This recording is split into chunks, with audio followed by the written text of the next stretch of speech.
What's up, Passport Bros? How's it going? Got a new video for you. Here I am, and we're going to be talking about today how to handle your detractors. Before I do, make sure you go to our website at worldpassportbros.com. Register for benefits, and the registration is free. So don't be so reserved. Go there, check out some great things on the website, especially our travel program, which will be listing where we are going in the next couple of months, especially because the new year is coming up. And this leads me into the subject of today, because I just posted a new blog post, which is called How to Handle Your Detractors on worldpassportbros.com. So go there, check out that blog post, okay? And a lot of you will find that a lot of your dating coaches are these frauds. They're armchair quarterbacks. They don't like to write because they're not good writers, which is okay. Focus on your strengths, but they're not even good dating coaches or pickup artists. So they're just regurgitating information that they've heard from others or from books they've read. Whereas I have been out there in the field training for over 15 years. That's right, over 15 years. But let's get down to business. I don't want to make this program about those phonies. Well, you never know where your detractors are going to come from.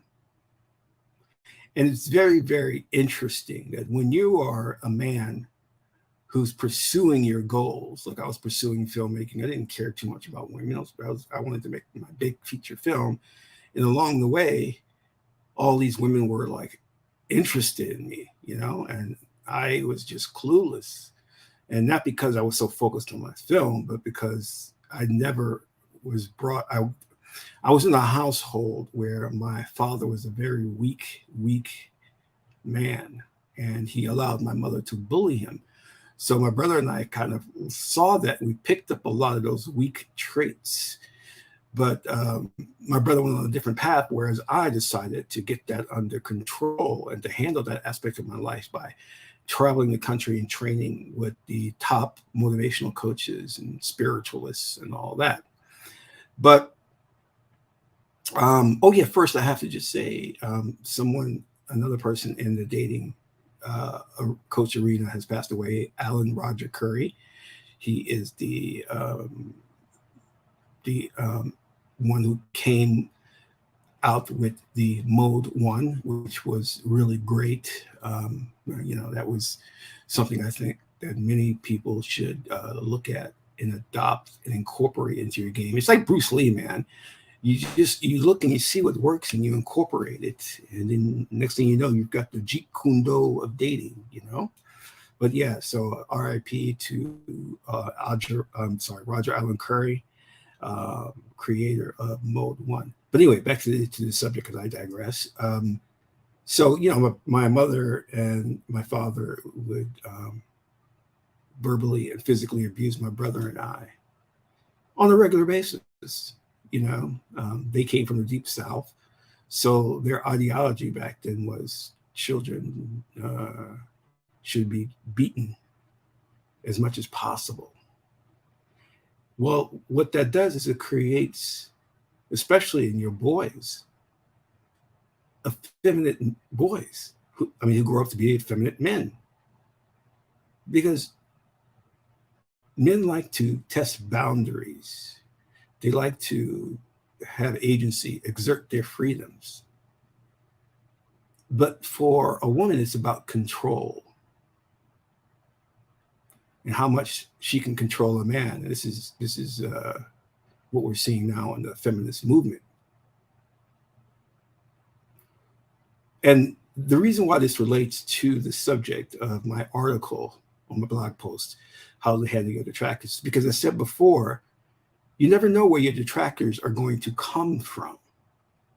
When I started traveling the world, I didn't do so with just the idea of meeting women. I did so with the idea of experiencing the world. That's what men do. And then, of course, your women come out and try to control you and use shaming tactics, saying you have to go over there to get your mail order bride, and you're going over there to pay for sex, or you're getting low class women. They have to say that. And if you read my article, you'll see I expose why they say that. But the worst part about this is not the women. You can understand the women because women are naturally competitive. And when you start going overseas and you start meeting the women, they are beautiful. They will knock you out, especially in Brazil and Colombia. Oh my God. The American women can't compare. You go to Brazil and you see the women there are just, they're curvy, they're slender, they take care of their bodies, and it's just wow. It's just wow. This is why you have some American men move out there. And most often, men who go out there to find love end up getting a better quality of woman than they could have here in the States. But again, as I said before, I expect the shaming tactics to come from women. But what I personally did not realize is the amount of shaming tactics that were coming from men. And these were your colloquial, as they say, beta men, or your simps, who would start to shame men for going overseas, especially Black men. Talk about how you're going over there just to get prostitutes or to get these low-class women. Men doing this. And this is not something that men do. You see, men don't traditionally get involved with another man's dating habits. That's a female trait. See, females, they watch their soap operas and novellas, and they go and they talk socially about who's dating who, what Kim Kardashian is doing, who's she dating now, who's she marrying now, who's she sleeping with now. That's a female trait. Men don't. See, real men understand one thing. And Eddie Murphy said this in one of his videos, in a stand-up called Raw, a long time ago. It's called Raw. It was excellent. And I'm paraphrasing here, but he said, your job as a man is to conquer as much pussy in the world as possible. But that's what that's your a prime directive. It's a biological imperative. And since the dawn of time, man has traveled across the globe, mixing and mating with different women, bringing home the booty of war. This is nothing new with men traveling overseas to meet women. The Moors did this in Italy and Spain, not specifically to meet women, but when they went over there, they eventually married those Italian women, which is why you have a lot of times with darker skin and woolly hair.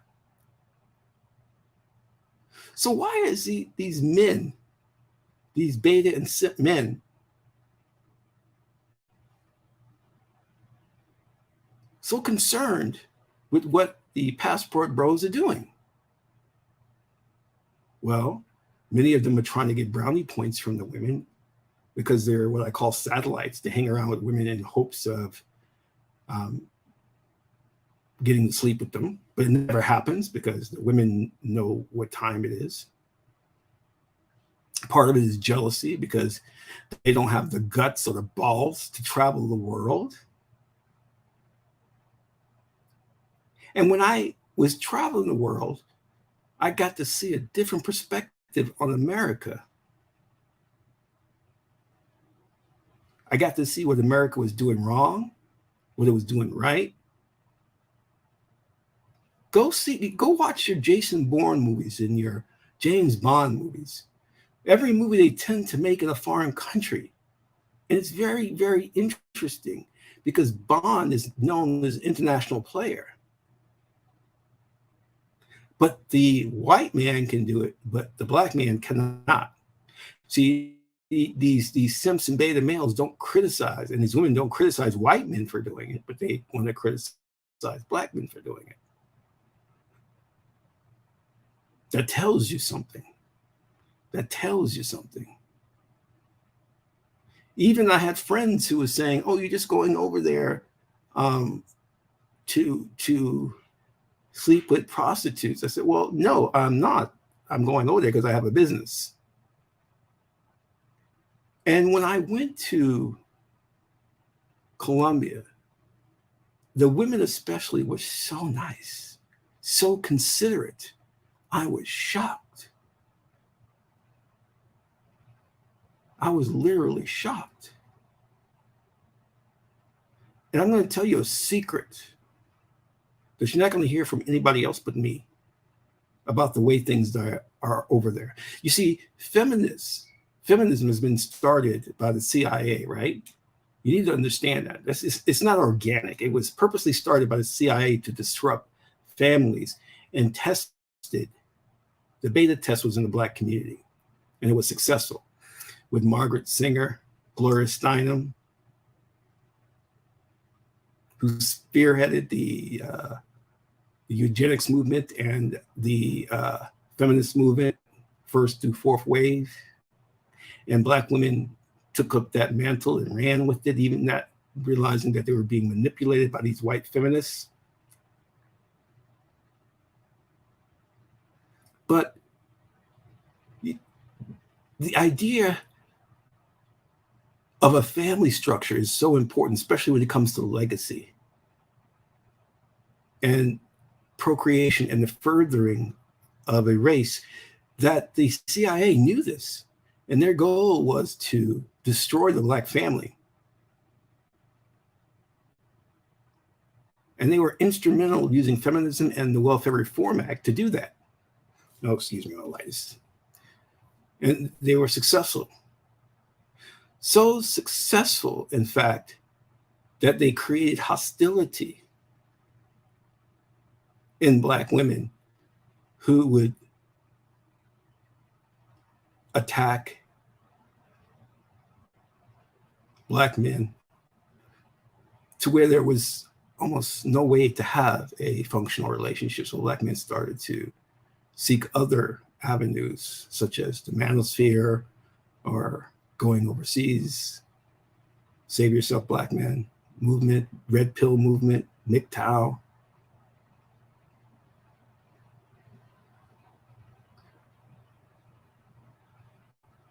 And it is this hostility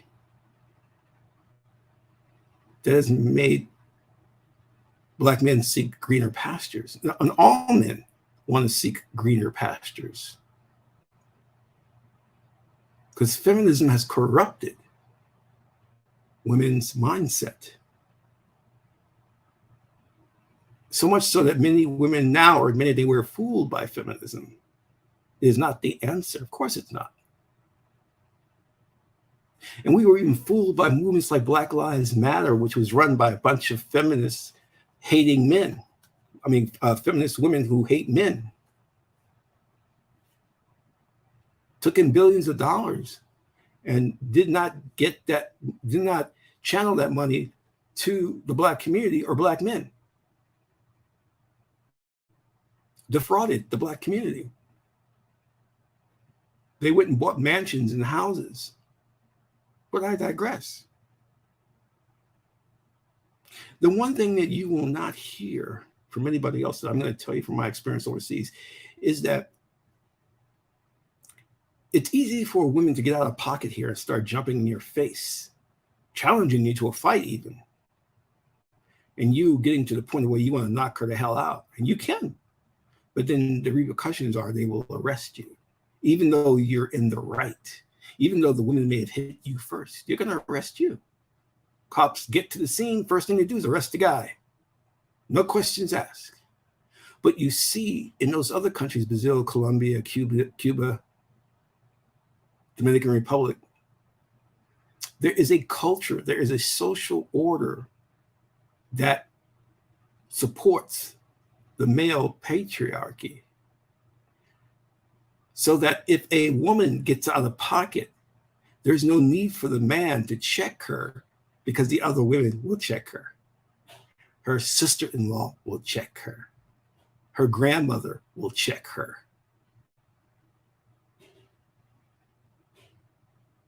Her mother will check her. That man comes home and there's no dinner on the table.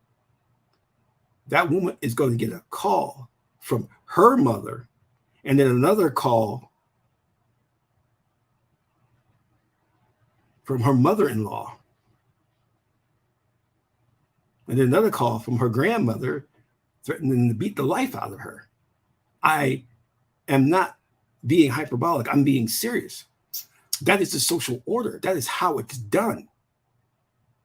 And it works.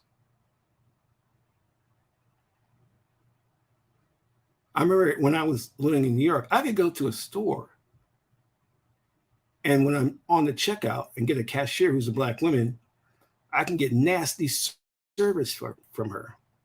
But when I'm in Colombia, no matter where I am, the woman would give me perfect customer service and be polite at that.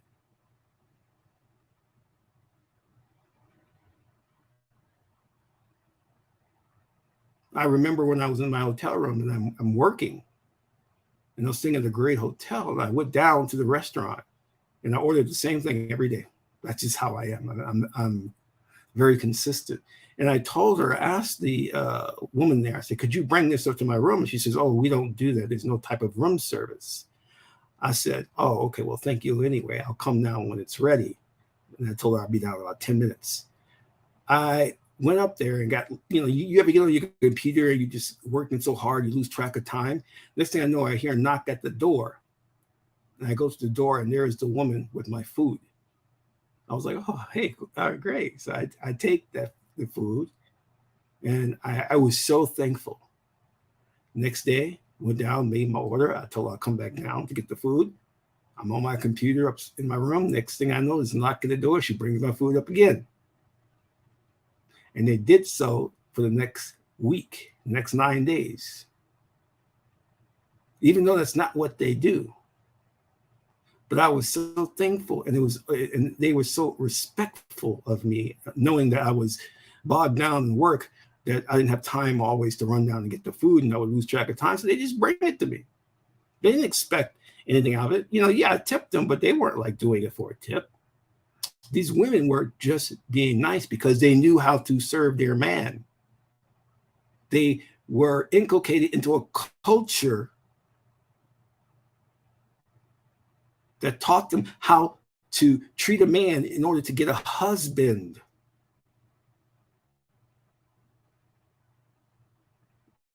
They were culturally indoctrinated so they would know what behavior is best to acquire a quality husband.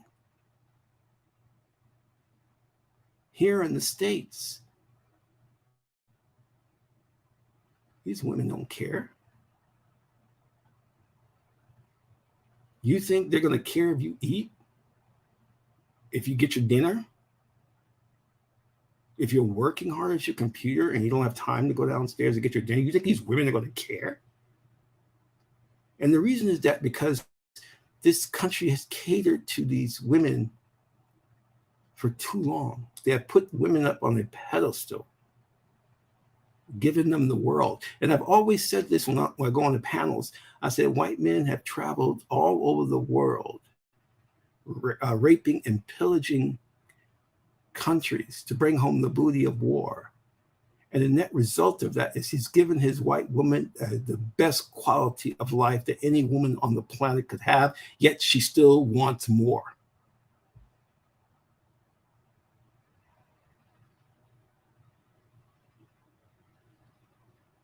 Every modern convenience she has. She's never had to go into the military, never had to fight a war, never had to go into the mines to inhale toxic chemicals, never had to go into waste management, into the sewage industry, never had to build skyscrapers and fall off and die And men did this, but yet it's still, they want more. Men have shielded them from the hard work and the dangers, and yet they claim we're not equal. Men have protected them. Men have fought World War I, World War II, the Civil War. And they not have to lift a finger, yet they aren't happy. They aren't happy being the epitome of beauty, walking down the aisles of the catwalk of the most exclusive fashion shows, which says the white woman is the epitome of beauty, but they're still unhappy. But I digress again. Listen, go check out the article about, how to handle your detractors. It's going to give you some really, really key points in dealing with them and understanding who are your detractors, which I've already kind of outlined, or, in this broadcast. But the one thing I will say is this. When I had friends tell me, oh, you're going over there to get a little quality of women or prostitutes, I said, listen, I'm a freaking adult. No man should be telling me, no adult man should be telling me, a grown man, what to do. Are you out of your freaking mind? You see, my father tried to dissuade me from going to college. He tried to dissuade me from going into the tech industry. And by following my intuition, I hit jackpot. Did well in the tech industry. Went to a college that I wanted to for filmmaking. So trust your instincts. Don't listen to your detractors. If you listen to your detractors, then you're not a man. You're easily influenced.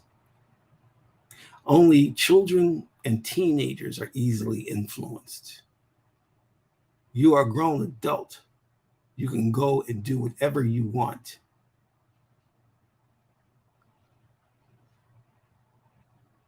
No one has the right to tell you what to do. Do they sign your paycheck? No. Because they're too damn scared to get their passport to go overseas themselves. They don't have the balls to do it. They don't have the balls to approach a woman and say hi.